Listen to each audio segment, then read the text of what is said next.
Magandang araw po mga kabayan. Ayan, welcome po sa Pinilangan Lakbay. Pagsasaluhan po natin ngayon ay kare-kare na panga ng baka. Napakalambot po nun. Meron din po tayong halabos na sugpo, jumbo, bagoong alamang, suka para po sa sugpo. Siyempre yung bagoong sa kare-kare, mainit na kanin, mainit na sabaw. Di ba? Tara, samahan po ninyo akong mag-prepare.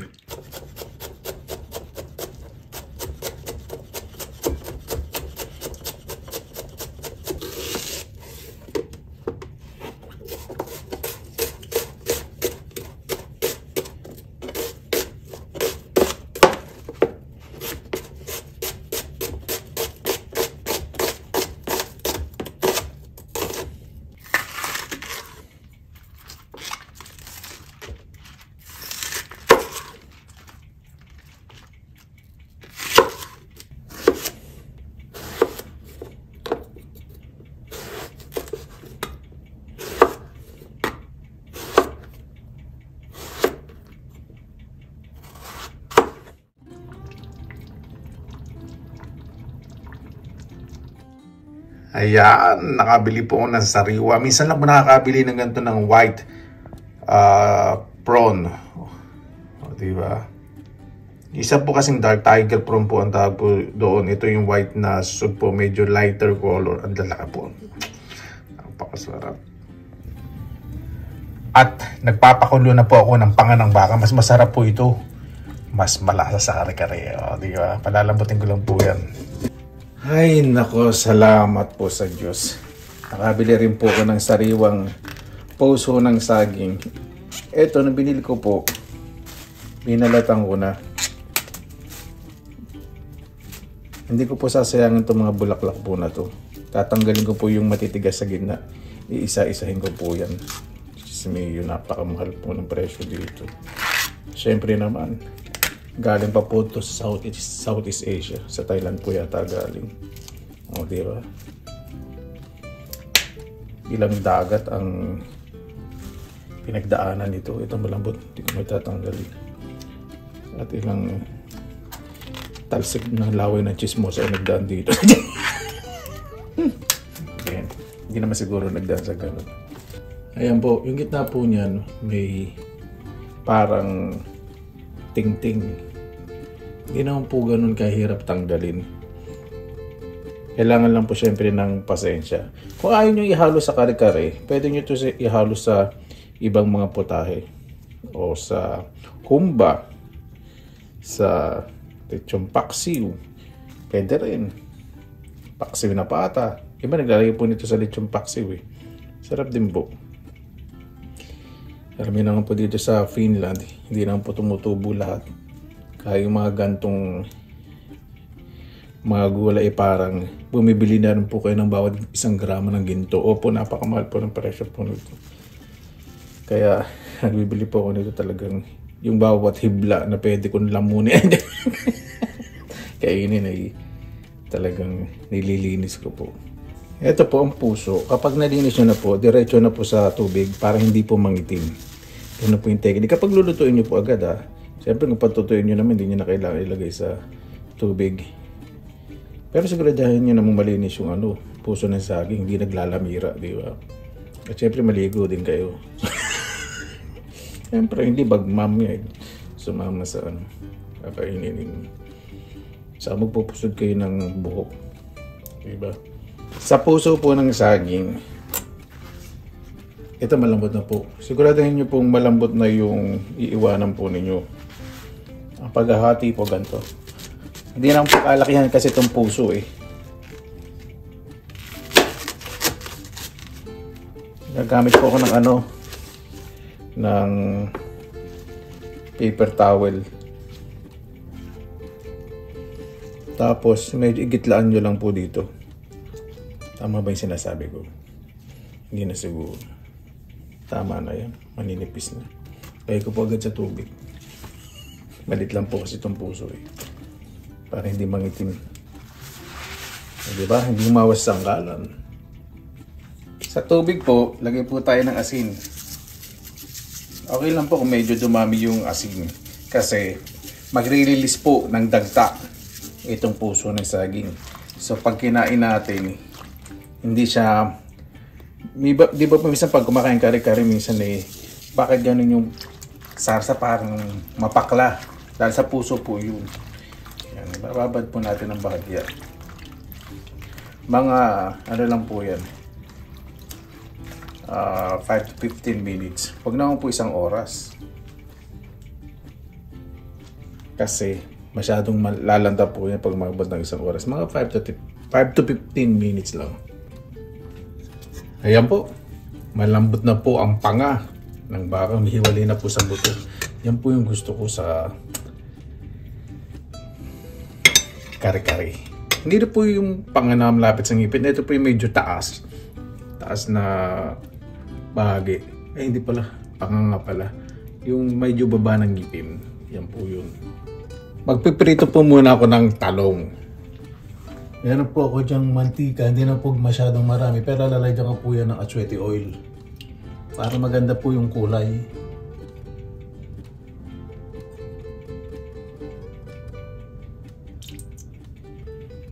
Kunti lang natin para kumalat.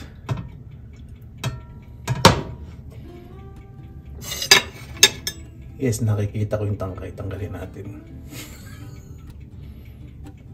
Masarap po talaga sa kare-kare. Pinipirito po yung talong.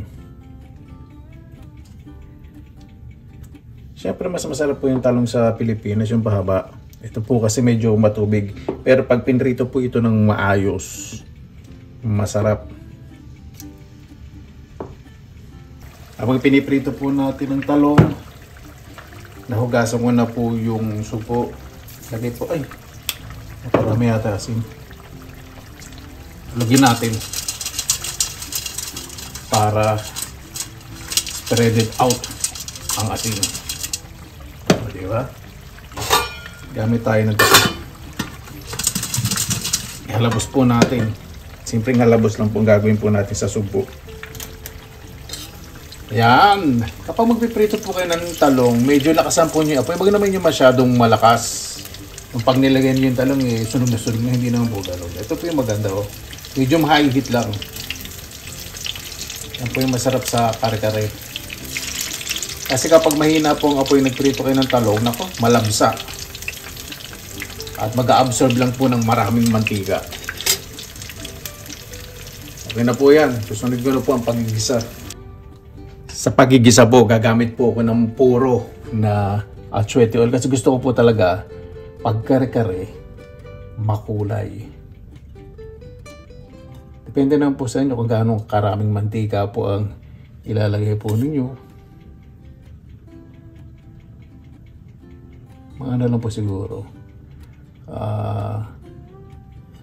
Mga yan 3 to 4 tablespoon. Okay na po yan. Sabay na po natin agad ang bawang at sibuyas. Ang pinakamasarap po talaga sa pagluluto, pagigisa. Napakabango talaga. Yan, luto na po ang ating halabos na sugpo. Ganyan po dapat, naghiwalay na po yung hibla ng sibuyas. O depende po sa inyo kung durog na durog ang gusto po ninyo. Siyempre, sa kare-kare gusto po ito durog na durog. Lalagay ko na po yung ating pinalambot na panga. Pero hindi ko po ilalagay lahat. Kasi, in the future, magano po ako maglalaga kasi napakasarap po nito, may taba. O, di ba? Dalawang piraso lang. Galaki. Para may sabaw po ako everyday. Yung karne, ilalagay sa freezer. Yung mga natira. Isa lang po natin ito maayos. Masarap po kasi kumakapit yung kulay sa karne. Saka yung lasa ng bawang at sibuyas. Ang kare-kare naman po kasi hindi po maalat, pero dapat malasa. Ito po yung sikreto pagluto ng kare-kare. Sunod na po natin ang ating puso ng saging. Ito po, may tubig na may asin, di ba binabad ko. 15 minutes sinusto ko. Tapos hinugasan ko po para hindi maalat. Ayan na po natin. Ayan din po kasi extender sa kare-kare. Kapag maayos po yung luto ng puso ng saging, parang karne din po yan. So igisa po natin para lumasa yung karne. So po agad tayo maglalagay ng tubig. Hintayin natin maglabas ng taba. May konting taba po kasi itong ano eh. Lumasa yung taba sa pagigisa at kumapit sa puso ng saging. Huwag po natin madaliin. Medium heat lang po yung apoy. Huwag po masyadong malakas. Ayan lang po natin lumambot yung bawang at sibuyas. Napakabango po kung maaamoy nyo lang. Ayan, malambot na po yung bawang sa sibuyas. Naglalagay po ko ng pinagkuluan ng panga ng baka. Ayoko po sa kare-kare ng malapot. Ayoko po. Gusto ko po yung nag-aagaw yung labnaw sa kalapot. Ganun po yung gusto ko. Yan, mga ganyan. Kunti pa. Then, haluin natin. Lalagay lang po ka ng konting asin. Konti lang. Yan, okay na po yun. Dahil yung pinagkaluan naman po ng baka ay may templado ng asin. Tayo yung paminta.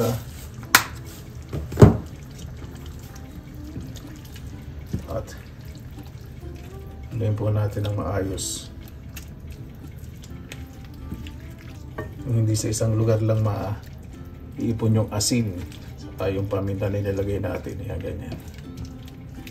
Diba? Pag po natin to. Ay, nasa may takip. Maklase nagluluto. Tinatanong yung mga manonood. Ayan. Dahil lang po natin po yan. Pakukuloyin lang po natin ng isang kulo. Ayan po. Lumapot na po yung sarasa. Ito po yung masarap at yung napakalambot. Yung taba ng panga. Siguradong lasang-lasa na sa sarasa. O di ba dumami yung tubig kasi nag-release po yung yung puso. Na durog na rin yung puso. Yung, gusto ko po yun sa puso luto kasi minsan yung puso ng saging pumipait. Kaya ginawa ko po yun. Inasinan ko muna. Lalagay na po ako ng pechay. Gusto ko po yung traditional na luto po ng kare-kare. Na hindi design yung mga gulay. Yung pagluto sa kanya nilalay. Mas maganda po kasi lumalasa po yung gulay sa sarasa. Sa kare-kare po talaga gusto ko po yung gulay. Hindi naman po yung overcook, yung luto. Ito po gusto ko sa kare-kare. Pechay. Masarap din po sito. Kaya alam mo lang mabiling sito po ngayon eh. Dahil nga po tag-niebe na, winter na. So yung delivery ng gulay talagang napakahirap pong hanapin. Lalo na po itong mga Asian vegetables. Itong pechay po kasi pinalalaki po ito sa Netherlands sa greenhouse. Kaya madali. Kapag ganito po, naglalagay po ng gulay dahil wala namang sitaw. Hindi ko na po tatakpan para hindi na masyadong ma-overcook yung pechay. O, di ba? Habang niluluto ko po yung pechay sa kare-kare, luto na po. Oh, sorry. Ang sabaw. Ayan po, di ba? Napakaganda po ng resulta pag hindi tinatakpan. Kasi pag tinakpan po ninyo, magkukulay malanta agad yung pechay. Lalagay po ako ng talong. Yung iba, ilalagay sa ilalim para lumasa. Hindi lang yung dekorasyon. Kasi pag parang dekorasyon ng gulay, para may kulang sa lasa ng kare-kare. Kailangan yung flavor ng mga gulay kumalasa din. So, half of the eggplant lagay po natin sa ilalim. At yung karne, ibabaw na po natin.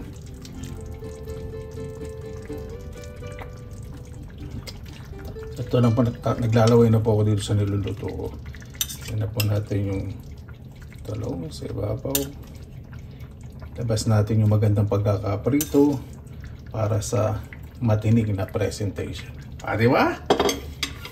Ready na po ang ating kare-kare. Kain na po tayo. Mabuhay yan! Maraming salamat na lang po sa Panginoon. Kasama-sama na lang po tayo.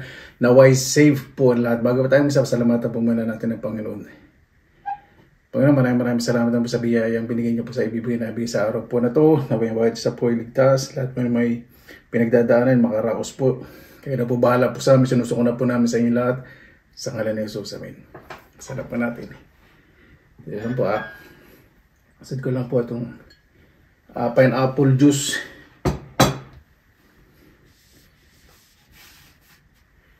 Lagay po muna ako ng kanin.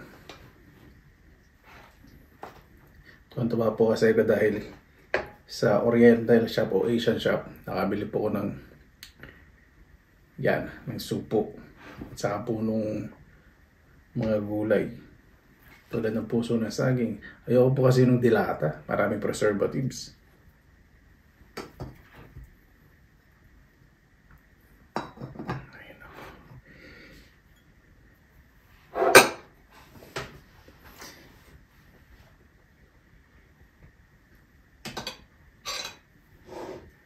Iba yung bagong dito. Diyan na lang. Siya na po Then sa loob.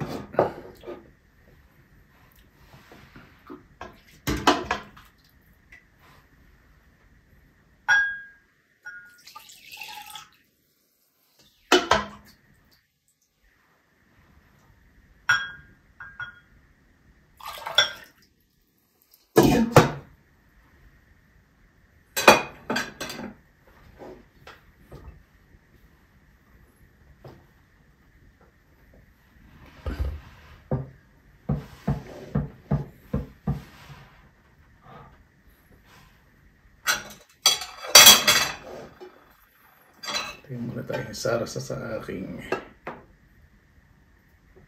kanin. Ito po yung gusto ko sa kare-kare.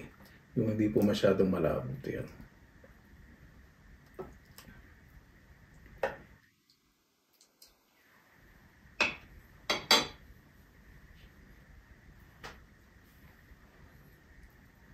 Ito yun, masarap yun.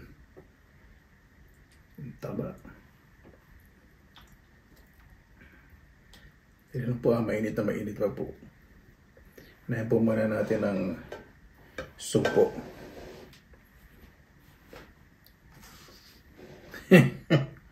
Salamat man nakabili.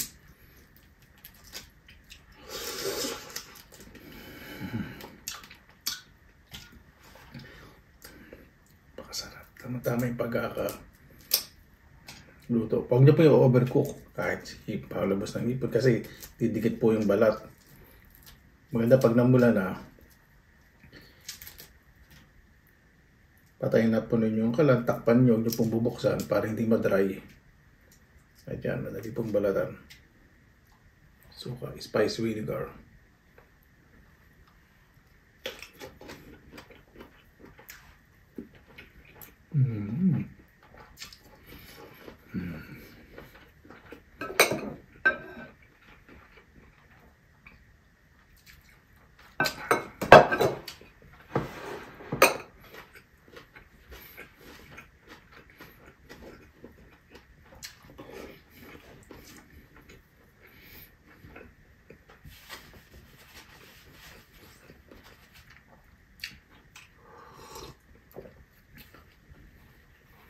Pakabuti po talaga ng Panginoon, ano? Dati pinapangarap ko po pagsabayin po. Gusto ko kumain ng kare-kare sa kanang supo. Malit po kami, puro imagine ng masasarap na ulam. Yung po natitigman ko po lahat. Pakabuti po talaga ng Panginoon. Ang buhay po natin, hindi laging nasa ilalim.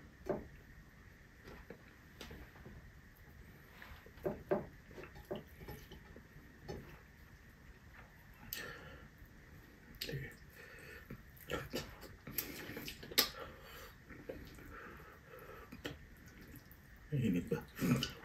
Tumana tayo sa pwede. Pasensya na po .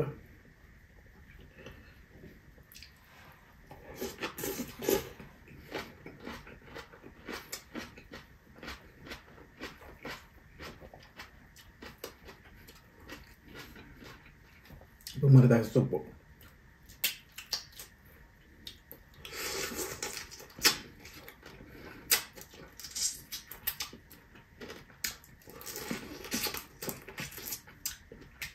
Talagang sisimsimin at sisimsimin ko po ito. Napakamahal. Masyadyan po. Yung nagsasabi napakamahal. Isa lang naman po eh.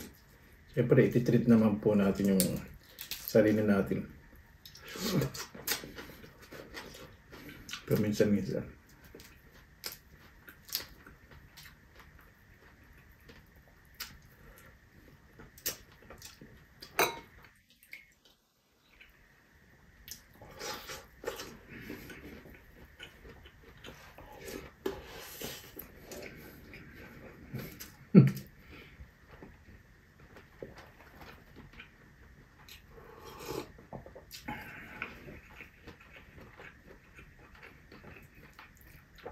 Ayan. Medyo malamig na.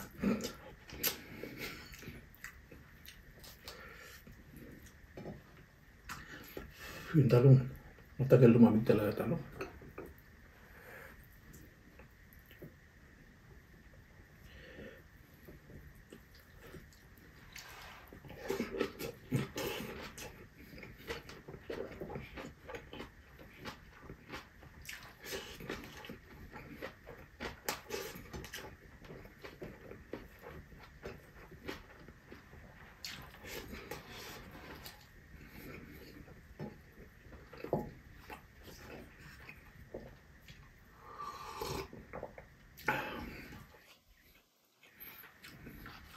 Napakasarap ng karne, napakalambot. Ito pong supo, manamis-namis, napakasarap.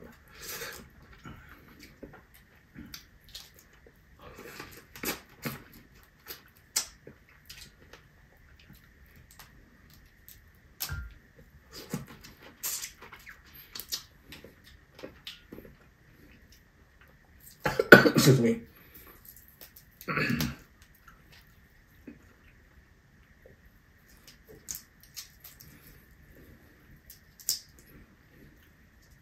Masarap din po ito. Sasod po sa sinigang, di ba? Daling kinilaw, kung gusto niyo po.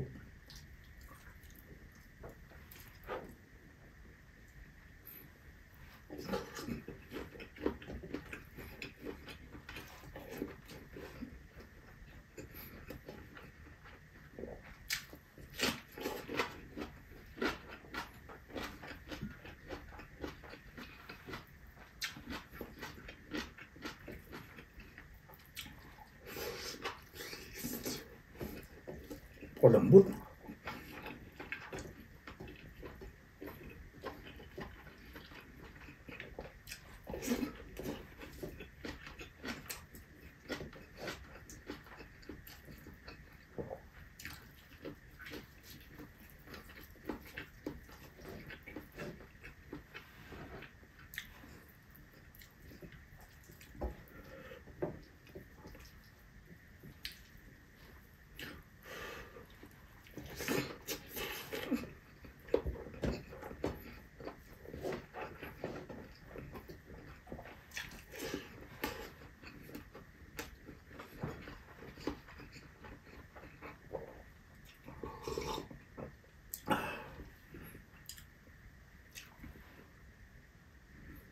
Di ba? Hindi pa nabibilaukan.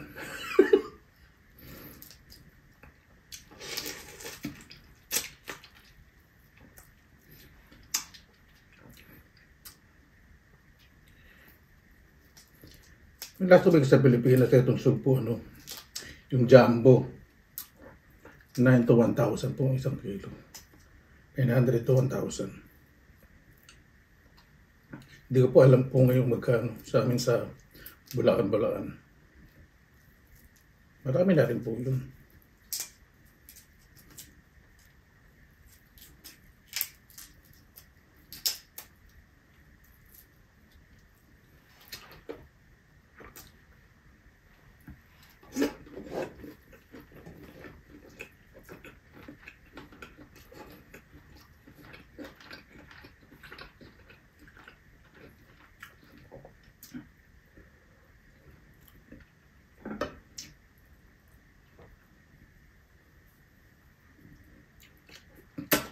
Kapag may babaw talaga yung mantika sa kare-kare, no? Tagal pang lumig. Ito.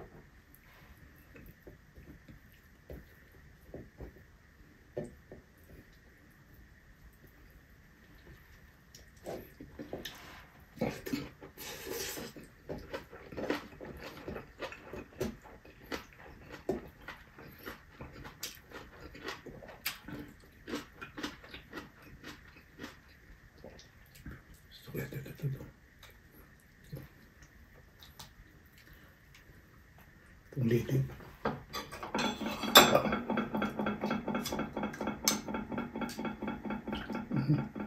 Subo na nga.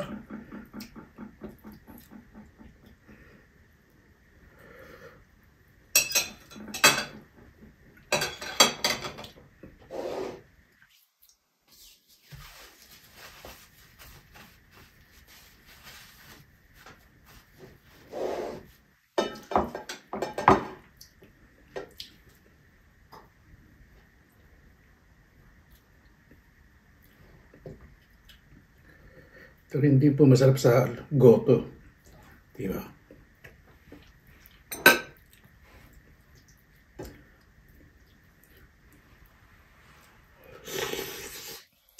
Dito.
Hindi pa po tayo tapos. Ay pa ako sumpo.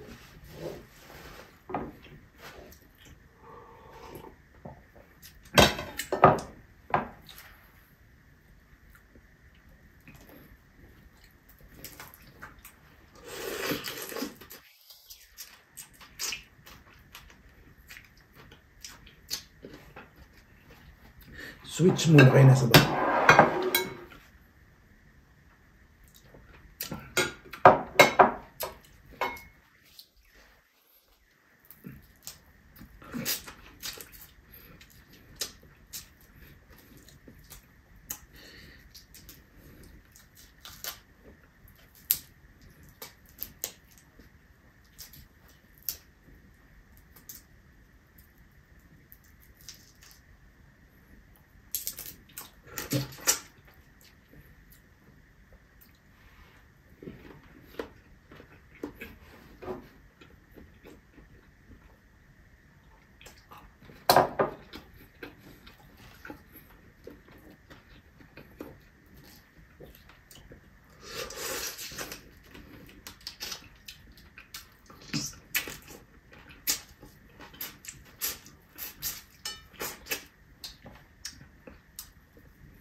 The best part talagang ulo. Ulo na sumpo, napakasarap.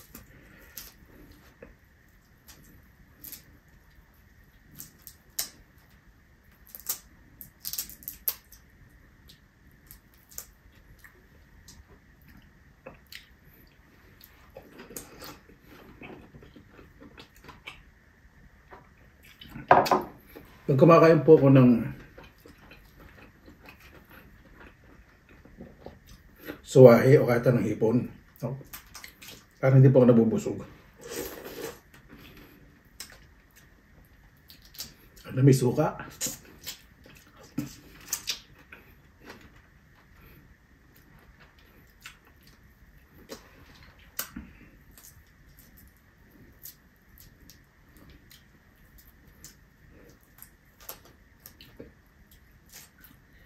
Ito, luno. May tinatawag po yung soft shell. Luno, tawag po sa amin sa Bulacan. Ewan po sa ibang lugar. Pag luno yan, medyo mahirap balatan.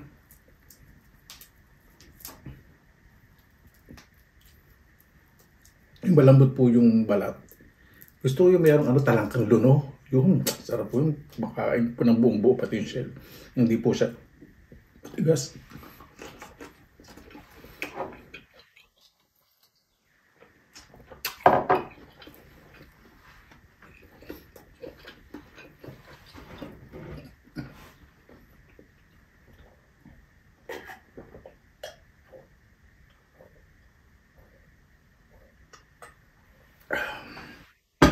Isa na lang.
Napakasarap.